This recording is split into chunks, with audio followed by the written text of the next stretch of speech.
Hello and welcome to Burning Questions. I am your host, ITZE. I'm a singer-songwriter from Bakersfield, California. Make sure to check out my brand new single coming out December 1st, this Friday. Make sure to check it out. And yeah, let's get into these questions, shall we? So the first question is, why did you name your song Burn? So this one, I really have to owe it to a producer and friend. His name is Luis Velez, and he also goes by Lou Beauty, one of my favorite artists. I love his music. And he actually was the one that just came up with the name.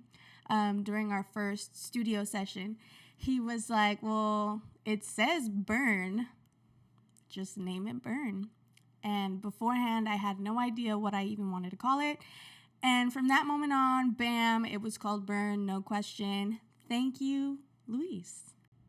The next question is, describe your new song in 3 words. And I am just going to have to say 3 words that would describe this new song are fun, fire, and I have to go with soulful. Yeah. So fire, fun, and soulful. Those are the 3 words that describe Burn. Next question is, what instruments are used in your new song? So some of the instruments that are going to be included are piano, of course, guitar, bass, drums. The 3 that I'm so excited about, we finally got a brass section for this song, and I've been dreaming about that for such a long time, so I just want to take a moment to say thank you so much, Emil, for writing that horn score, because it was icing on the cake. We have trumpet, trombone, and saxophone as well. So, very excited for you guys to hear this whole ensemble. It sounds like magic to my ears. Just listen to it. You'll know what I'm talking about. All right, next question is, who is your favorite artist? Personally, my favorite artist, and if you know me pretty well, hands down, Mac DeMarco. He's my favorite. I don't care. He's been my favorite since 7th grade, and he'll never stop being my favorite. I love him. I love a good old Mac DeMarco song. This question is, would you burn a bridge you're standing on? So when I hear this question, I think about it in a literal sense and also in a metaphorical sense. So in a literal sense, I would never burn a bridge that I was standing on, because then I'd probably go to jail. And I'm not a very good liar. So I don't want to go to jail. And in a metaphorical sense, would I burn a bridge I was standing on? For example, a bridge connecting me and another person, and, burning that bridge, cutting that connection. Yes, I would burn that bridge. I've done it many times, and I have no problem doing it again. All right, next question is, what was the inspiration that led to your song Burn? Ooh, what was the inspiration? So this is actually a really funny story.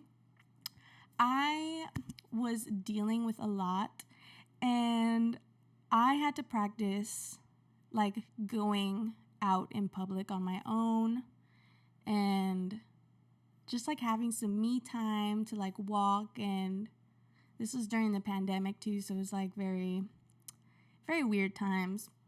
But anyhow, my favorite spot to go to at the time was, drumroll, Albertsons. This video is not sponsored by Albertsons. I used to go to Albertsons all the time because they had my favorite snacks. And I was walking in the frozen food section, I think where they had frozen pizza, because I love the frozen pizza from Albertsons. And I was listening to this song in the speaker, and it was kind of this little this like little melody, and bam, all of a sudden I just heard like these 4 notes in my head. And I don't know how it happened, but whenever I get an idea for a song, I have to record it super fast because I'll forget it, and I don't want to miss out on any good opportunity for a great song. So I grab my phone, and right away I record those notes or whatever I heard in my head, that melody. And all of a sudden, bam, I got the first couple of words to my song. It just came to me in the frozen food section at Albertsons. Thank you, Albertsons. You made this song. You did it. Not me. You. Thank you. Thank you, Albertsons. When I was in that aisle, I just heard that those first words come to my head, and I was like, whoa, oh my God, it's an idea. I don't know why, but it feels great. I like it. And right from there, I knew it was something. So I heard the words, you came uninvited, yes, you had my heart. You left me with nothing but emptiness.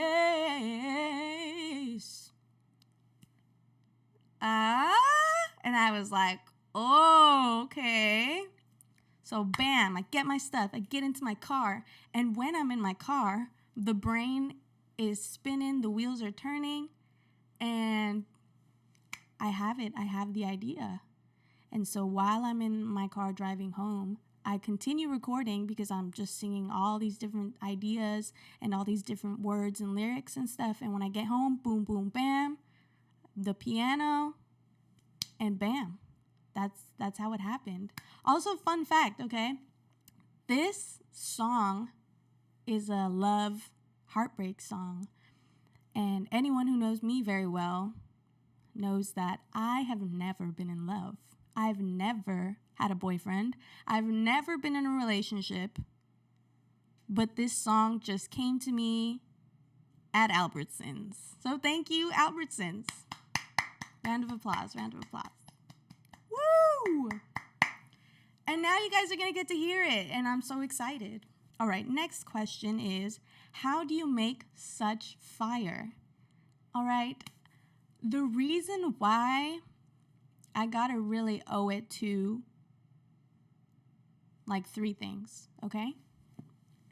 Thank you, first of all. Thank you for saying that I make such fire. 3 things. First thing, passion. Anything with passion, and if it feels right, is always great. Number 2, the team, the people I work with have really transformed this idea that I had for a song and really made it into something amazing, something I didn't even think would be nearly as possible and nearly as just beautiful as it sounds now. So thank you to Emil, Becca. Thank you, Luis. Thank you to everyone who played a big part in this song. The cover art. Thank you, you guys. I owe it all to you for making this really just come to life and be what it is.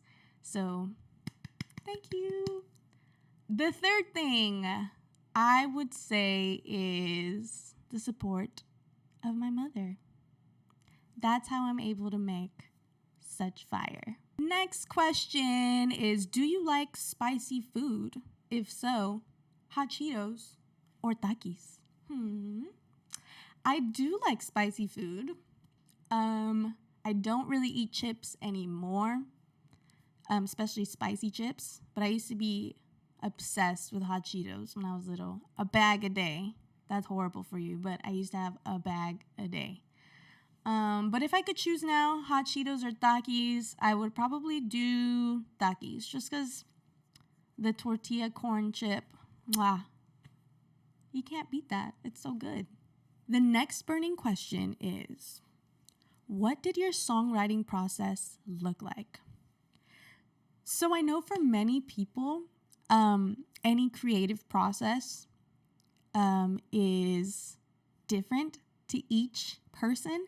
For me, when writing this song in particular, it was very much all over the place, just like my usual songwriting.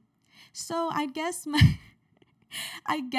songwriting process is just doing whatever feels right to me in that moment and just going with the flow, going with whatever I feel is right. So for this, like I mentioned earlier, I came up with the initial idea at Albertsons. I ran home. Well, not ran. I drove home. I had the phone recording. I just try to process all those different ideas that are coming to me. And as soon as I really feel in the pit of my stomach, like something is a great, great idea, like I felt this song was, I go straight to my piano, I figure out those chords, and I just start trying to make things up, honestly. I record myself, I take out my book, I take out my notes, and I just start playing and messing around with all the freaking chords and all the notes with my voice and all the different words, like so much switching up and changing up. What's actually really, really funny about this song is that at the time and still to this day, I was just becoming so obsessed with this show on Netflix called Bridgerton. And a line that they used to say in that series a lot when they expressed like great desire for someone or great love towards someone was, "I burn for you." So it's really funny because my mom was in the kitchen while I was writing the song, and I was stuck on the bridge part of the song. And I was like, what do I write for this part? And she randomly was like, well, why don't you say like, "I burn for you"? And I was like, oh, stop. It was the idea of the century, ladies and gentlemen, okay? Because I'm telling you, that bridge, I don't mean to toot my own horn, but it's so good. The bridge is so good. So that idea that came from Bridgerton and my mom. You know what I mean? The songwriting process is never a clear one for me. It's very much whatever feels right all over the place. And so I wrote this song initially, I think, in spring of 2022. I took it to the studio, and it took me a while to record, which leads to our next question. How long did it take to write Burn? As I mentioned before, it took me about, I'd say, like a month to really have that whole idea put together in an okay structural song sense. Because when you write a song, you have to have the intro, the verse 2, whatever, chorus, and then another verse and another one, and chorus again, and then a bridge, and then blah, blah, blah, the ending of the song. So I try to have all those ideas grasped together into something that I liked. And once I did it, that took me about a month. I went to schedule a studio session with everyone the month after, so in June. And from there, bam, we just started brainstorming all these ideas, talking about if the concept was even good, talking about if we needed any lyric changes. And thank God we didn't have too much trouble with that. The great thing, though, is that this song originally was supposed to be this slow, powerful, soulful ballad. And an amazing idea that both Emil and Luis pitched to me was, what about, if we sped it up a little bit? And that, I think, transformed the song to its fullest and most beautiful potential. I can't imagine the song like if it was slow now. But thank you guys so much because that really transformed the song. I love it. And yeah, from there we went recording vocals. We went to recording all of the instruments, and it took us a long while because everyone has their own separate schedules and, lives. I have school, I have work, and I also do this. But something that I always try to remind myself of is that great things come with great time. A great idea needs time, it needs patience, and it needs great attention to detail. So yeah, I just try not to pressure myself too much, and I would suggest that to anyone else out there who is interested in making anything. Don't feel pressured by the media. Great things come with great time, okay? And you'll get to decide that for yourself when you listen to it on December 1st, this Friday. Thank you guys so much. Please listen to Burn, December 1st, this Friday. You don't want to miss it.